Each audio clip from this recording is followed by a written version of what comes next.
Now, when we talk about this disaster management continuum, that is the moving forward in terms of growth, in terms of development, the mainstreaming of disaster management into development planning process altogether that is needed. Starting from the roles and responsibilities, the key sectors, the vulnerabilities, the proceedings, the last mile integration in terms of policy and plan. So we are going to educate those people first.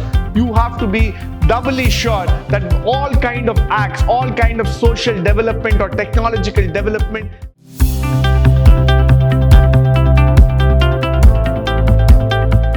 Good morning and welcome to the fourth and the last session on disaster management on the Unit 4. This is a very, very important session where we're going to speak about the programs and legislation. This is the concluding session in terms of your disaster management. So let's go forward and try to understand what are the challenges here. Now, we have a three-pronged strategy here. We have a proactive strategy. We have a holistic strategy that we are talking about, and we have a fundamental strategy, that's a fundamental preparedness that we need to understand. Now, when we talk about this disaster management continuum, that is the moving forward in terms of growth, in terms of development, what we are trying to look here is a three-pronged strategy. The first one, if you start looking here, is the active preparedness for a disaster when it is going to happen. So we all know that India is prone for disaster, and there will be a scenario when some kind of disaster or some kind of event will happen. But are we prepared in terms of managing that disaster becomes a very, very important question.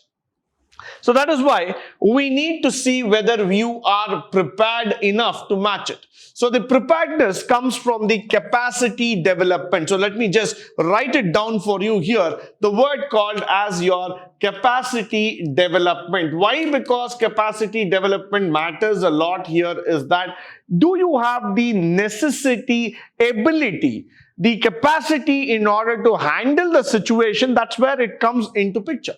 So when the incident happens here, let's say that's going to be an earthquake or a cyclone or a tsunami, are you fundamentally equipped enough to restructure back? Are you fundamentally equipped enough in terms of coming back? And that is a very, very important question. So the response, the rehabilitation, and the reconstruction is going to be the second phase. But what we are primarily interested here is that starting with the preparedness, we are moving forward in terms of the response and reconstruction. We are trying to build ourselves according to that platform. So that is why this becomes a very, very important strategy for us. And once we have done it, we are now moving to a holistic configuration process. We want to come back, we want to resurrect, and we want to build our systems again so that we are able to conclude on the disaster management plan. This is a plan that is being developed by our National Disaster Relief Force, the National Management Authority altogether, in terms of bringing back the disaster, in terms of avoiding the disaster, in terms of bringing back the normalcy altogether. Followed by, let me talk about the approach here. The holistic integrated approach will be evolved towards the disaster management with emphasis on building strategic partnership at local levels. So let me just stop there for a moment to explain. What we are trying to do here is that we are again going to go back and build our resources at the ground level. We are not just interested in giving up things and saying that an integrated approach can be developed just by putting a map. The integrated approach can be done only and when we understand that the local resources that are needed to manage the disaster are in place. So for example, when you look into an earthquake or when you look into a volcano or a tsunami or a typhoon rising altogether, the local people in this area or in that surrounding area need to know about the vulnerability. They need to be equipped to handle the situation by themselves. If they are not ready, if they do not know how to handle the situation, then that's going to be a challenge. That's going to be a problem that's going to come across. So that is why the themes underpinning the policy, undermining the entire factor here is community-based disaster management. Which community is residing there? Who are the people who are interested in residing there? And then the last mile integration in terms of policy and plan. So we are going to educate those people first because they are going to be directly vulnerable to the situation. Then we are going to talk about capacity development in all spheres, consolidation of past initiatives, cooperation of national agencies and international levels, multi-sectoral energy factors. So all these things, if you start analyzing and understanding, you are moving to a very, very holistic phase where you are trying to integrate, you are trying to go forward and build a superb disaster management plan that can help you to save yourself at any given point of time. Followed by the objectives. What are the objectives? The first objective is that we are going to promote a culture of prevention, preparedness, and resilience. The most important thing in life is that whenever a trouble comes to you, whenever danger comes to you, whenever you reach an uncomfortable situation, the most important thing is try not to see that situation again. Prevention is always better than cure. People say, take a risk, you will be able to learn. But then I would like to say that risk, if it is not worth taking, please do not take it, because prevention is always better than cure. But yes, if you have decided to take the risk, prepare yourself so that whatever outcome comes, you are ready to manage it. You are ready to take it forward. Similarly, the resilience at all levels are important because the thorough knowledge of how things are going to happen, innovation and education are all very, very important. Encouraging the mitigation measures based on technology, which is now coming in. Traditional wisdom, environmental sustainability, all these factors are going to matter a lot, and these matters are going to affect us because these are all coming on our way in terms of understanding, in terms of growing, and in terms of building it all together.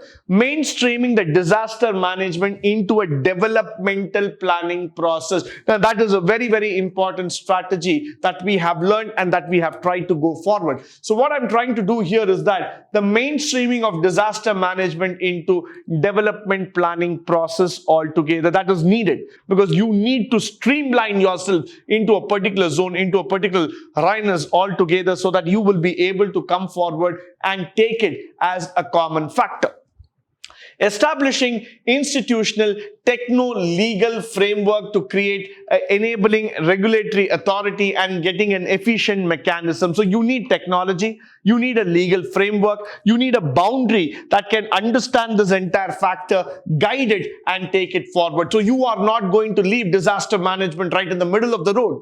You are going to create a policy, you are going to create a principle, you are going to create an entire setup and a structure altogether so that tomorrow, if anything happens, if there is going to be a change, if there's going to be a challenge, you have a framework, you have a system that can back you up. You have a process that will tell you how to take the roadmap further. So that is why I say that this is very, very important altogether. The powers and executions of a national executive committee is that, do you have a dedicated law for disaster risk management? So, you need to ask these questions to yourself, starting from the roles and responsibilities, the key sectors, the vulnerabilities, the proceedings. All these factors are questions which are now coming into picture because these questions have got a very, very similar answer. The answer to this is our Disaster Management Act, the DMA of 2005. This is a very, very important act, and this act has got the answer to all these questions.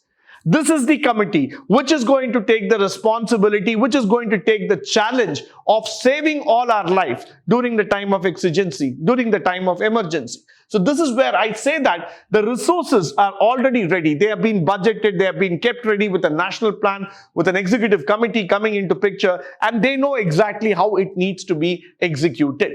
Moving forward, the checklist on the disaster management or the risk reduction is that the laws that have to be clearly established, the procedures, the risk and responsibility factor, how you are going to promote the entire approach in terms of solving it, What are the laws that you are ensured? Have you followed any scientific management, or you have any rules, regulations, you have any institution which is giving you a formal education on that? And what kind of vulnerable categories that have been identified? Are there adequate mechanisms to ensure responsibility? All these are questions that need to be answered very, very clearly, evaluated and understood. Why? Because if you are not able to answer this question today, you will not be able to answer this question during the national disaster.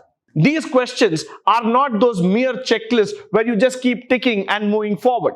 But these are the checklists, these are the questions that are facing the nation today, that are being asked to every single citizen of this country who is going to be responsible enough in saving his life and saving the life of his family. So where is this disaster management questions leading to us? It is leading back to the same circle. You need to protect your own environment. If the time has been relapsed, if the time has gone by us saying that no more we have to bother about the environment, it will take care by itself. But this is the time that has come back in terms of telling to every single human being that you have to become responsible enough in guiding your environment, in looking after your environment. You have to be doubly sure that all kind of acts, all kind of social development or technological development has to be friendly enough for the mankind as well as for the society. Moving forward, with this, we come to the conclusion of this lesson called as disaster management. I hope and believe that all the sessions in terms of provided to you are resourceful, helpful, and will help you to understand the concepts in a better manner. Going forward, this particular sessions and chapters will help you to understand in your examination as well as will prepare you from a conceptual standpoint, both intellectually and also for your competitive exams. Meet you again in the next session. Until then, it's a goodbye from me. Until then, stay blessed, stay tuned, and also have a great day. Thank you once again for joining me on this wonderful session.